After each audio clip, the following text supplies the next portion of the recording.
Time and work का part 3 question number 9। चलिए देखते हैं। ए किसी काम को निश्चित समय में पूरा करता है। इसके 3/4 भाग समय में बी काम का आधा भाग ही कर पाता है। यदि दोनों मिलकर पूरा काम 36 दिनों में समाप्त करते हैं तो अकेला ए संपूर्ण काम को कितने समय में पूरा करेगा। चलिए इसका सॉल्यूशन देखते हैं। क्वेश्चन में दिया हुआ है ए प्लस बी दोनों मिलकर 36 दिन में करते हैं। ए और बी जब संयुक्त रूप से काम करते हैं तो उस काम को करने में 36 दिन लेते हैं। अब क्वेश्चन में ध्यान देने योग्य बात है कि 3/4 समय में बी जो है से आधा काम करता है। हम पहला ही वीडियो में बताए हैं कि क्षमता बराबर होता है कार्य बटा समय।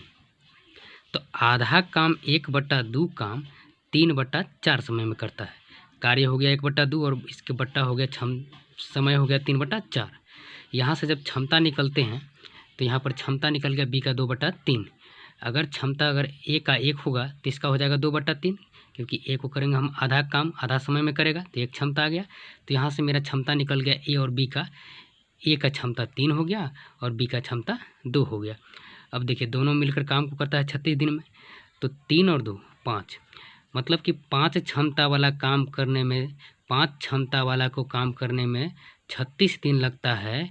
तो 3 गो क्षमता ए का है तो उसको कितना दिन समय लगेगा।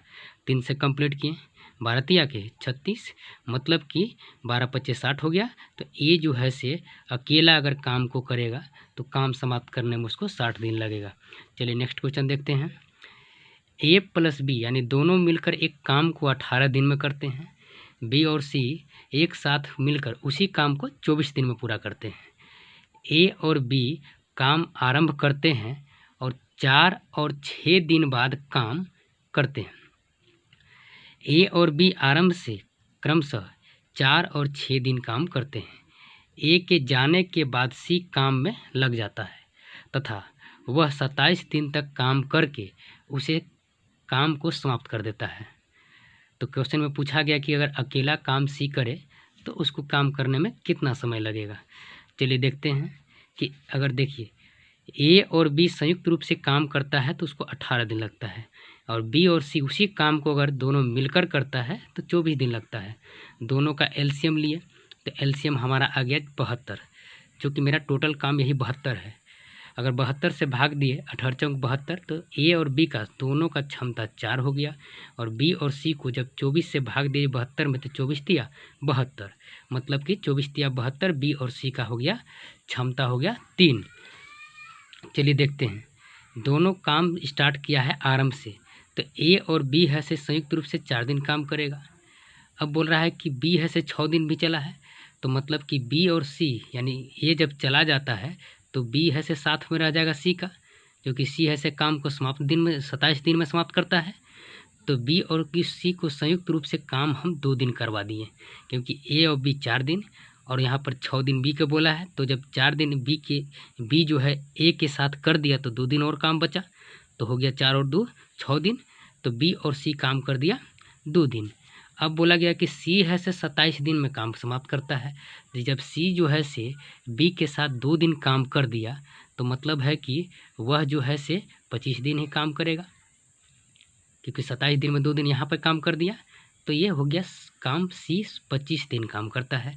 अब देखिए ए और बी 4 दिन काम करता है और ए और बी का संयुक्त रूप से क्षमता है 4। तो एक दिना में अगर ए और बी दोनों मिलकर 4 काम करेगा तो 4 दिना में 4 × 4 = 16 काम करेगा। बी और सी जो है से एक दिना में 3 गो काम करेगा, तो दोनों मिलकर 2 दिन में 3 दूना के 6 काम करेगा। दोनों काम को घटा देते हैं, क्योंकि हमको काम जो है से अकेला है से काम शेष काम को 25 दिन सी करता है, तो घटा दिए तो मेरा आ गया 50 गो काम। यही 50 गो काम को 25 दिन में करता है कौन, सी करता है। अब हम लोग जानते हैं कि क्षमता बराबर होता है कार्य बटा समय, तो ये 50 काम को करने में सी को 25 दिन लगता है, मतलब कि 2 गो क्षमता हो गया किसका, सी का। तो क्वेश्चन में पूछा गया कि अगर सी अकेला काम को करेगा तो कितना समय लेगा। तो सी अकेला अगर काम करेगा तो टोटल काम 72 है, तो 72 काम को करने में 72/2 क्षमता से काम करेगा, तो उसको 36 दिन अकेला काम करने में लगेगा। किसको, सी को लगेगा। यही मेरा आंसर हुआ। नेक्स्ट क्वेश्चन हम लोग देखते हैं। नेक्स्ट क्वेश्चन में कहा गया है कि ए, बी और सी अलग अलग एक काम को क्रमशः 18 दिन, 24 दिन और 36 दिन में समाप्त कर सकते हैं। पहले दिन सी काम करता है, दूसरे दिन बी काम करता है, तीसरे दिन ए काम करता है, पुनः से यह काम जो है से रिपीट होने लगता है, मतलब कि चौथे दिन सी आ जाएगा। तो क्वेश्चन में पूछा गया है कि टोटल काम जो है उस काम को समाप्त करने में कुल कितना दिन लगेगा। चलिए इसका सॉल्यूशन देखते हैं। बेहद ही आसान तरीका है। ए है से 18 दिन में अकेला काम को करता है, बी अगर काम को करने चला तो 24 दिन लगेगा, और सी अकेला उसी काम को करने के लगेगा तो 36 दिन में काम को समाप्त कर देगा। तो हम जब 18, 24 और 36 का एलसीएम लेते हैं तो मेरा हो गया 72, जो मेरा टोटल काम। ध्यान रखना है कि जो एलसीएम होता है वह टोटल काम होता है, तो टोटल काम मेरा 72 हो गया। अब 18 से भाग दिए 72 में तो ए की क्षमता निकला 4, 24 से भाग दिए 72 में तो बी के क्षमता निकला 3, और 36 से 72 में भाग दिए तो सी के निकल गया क्षमता 2। क्वेश्चन में बोला गया है कि पहला दिन सी काम करेगा, तो सी जब काम करेगा तो इसके साथ कोई नहीं आएगा, बी और ए नहीं आएगा। इसके बाद है से दूसरा दिन बी काम करेगा अकेला, और तीसरा दिन ए करेगा। पुनः से फिर सी, बी, ए का रिपीटेशन होते रहेगा। यह तब तक चलेगा जब तक कि काम पूरा समाप्त न हो जाए। तो देखिए, एक दिन सी करा, एक दिन बी किया और एक दिन ए किया, तो 3 दिन में काम मेरा हो जा रहा है क्या गो, 9 गो। 3 दिन में काम हो रहा है 9 गो। 9 कहाँ से आया, तो 4 ए, बी 3 और 2 ई सी, तो 4 3 7 2 9। तो 3 दिन में काम हुआ 9 गो, तो कितना दिन में काम 72 होगा। तो हम 9 से में मल्टीप्लाई करते हैं, 8 से तो 9 8 72, यानी मेरा काम 72 था, 72 समाप्त हो गया। तो इधर भी हम रेशियो के मेथड से 8 से मल्टीप्लाई करेंगे तो 8 के 24, अर्थात जो मेरा काम है वो कितना दिन में समाप्त हो जाएगा, 24 दिन में तीनों मिलकर इस काम को कंप्लीट कर देंगे, यदि वे काम अल्टरनेट करते हैं तो। चलिए नेक्स्ट क्वेश्चन देखते हैं, इसी प्रकार का आधारित है। ए किसी काम को 40 दिन में तथा बी उसी काम को 50 दिन में पूरा कर लेता है। यदि दोनों बारी बारी से काम करे तो काम कितना दिन में समाप्त हो जाएगा यदि ए उस काम को प्रारंभ करता है। चलिए देखते हैं। ए 40 दिन में समाप्त करता है, बी जो है से 50 दिन में समाप्त करता है। हमने बोला कि दोनों का जो एलसीएम होगा वो मेरा टोटल काम होगा। तो ये जो मेरा आया 200, ये 200 हमारा टोटल काम हो गया, 200 टोटल काम हो गया।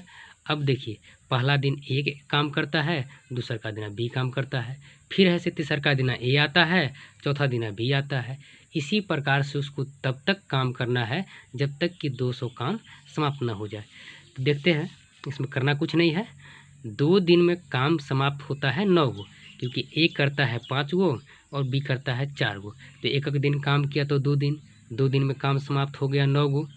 अब हमको पहुंचना है 200 तक, बस यही समझना है कि 200 तक कैसे पहुंचेंगे, क्या चीज़ से मल्टीप्लाई करेंगे। हमने 22 से मल्टीप्लाई किया, क्योंकि 22 नवा होता है 198। तो 22, क्योंकि हमको इससे 200 से पार नहीं होना है, ध्यान रहे, उससे कम हो जाए लेकिन ऊपर नहीं जाना है, क्योंकि काम हमको 200 ही करना है। तो हमने 222 से मल्टीप्लाई किए। जब 22 से मल्टीप्लाई किए तो 22 नवा 198, इधर भी 22 से मल्टीप्लाई करेंगे तो मेरा आ गया कितना, 44 दिन में काम मेरा समाप्त हो गया 198 गो। 44 दिन में काम समाप्त हुआ 198 गो। तो अभी भी काम मेरा है 200 और काम हुआ है 198 गो, तो मतलब कि 2 गो काम बचा हुआ है। तो ये 2 काम को कौन करने आएगा, पुनः फिर ए करने आएगा। ये जो काम करता है एक दिना में 5 गो, तो काम बचा है 2 गो, तो उसको 2 काम करने में कितना समय लगेगा, 2/5, क्योंकि कार्य बचा हुआ है कितना 2 और क्षमता है 5, तो 2/5 बराबर समय होता है। तो इसको ऐड करेंगे 44, और यहाँ पर 2 काम ऐड किए तो टोटल काम 2/5 दिन में ए जो है से समाप्त कर देगा। तो टोटल काम कंप्लीट हो गया मेरा 200। जब 200 काम कंप्लीट हो गया तो समय निकालेंगे, तो यहाँ पर हुआ है 44 दिन और 44 दिन, और यहाँ पर ए अकेला काम किया है 2/5 दिन, 2 को काम करने के लिए। टोटल को जोड़े तो 44 सही 2/5 दिन, जो कि मेरा आंसर हो गया। ठीक है।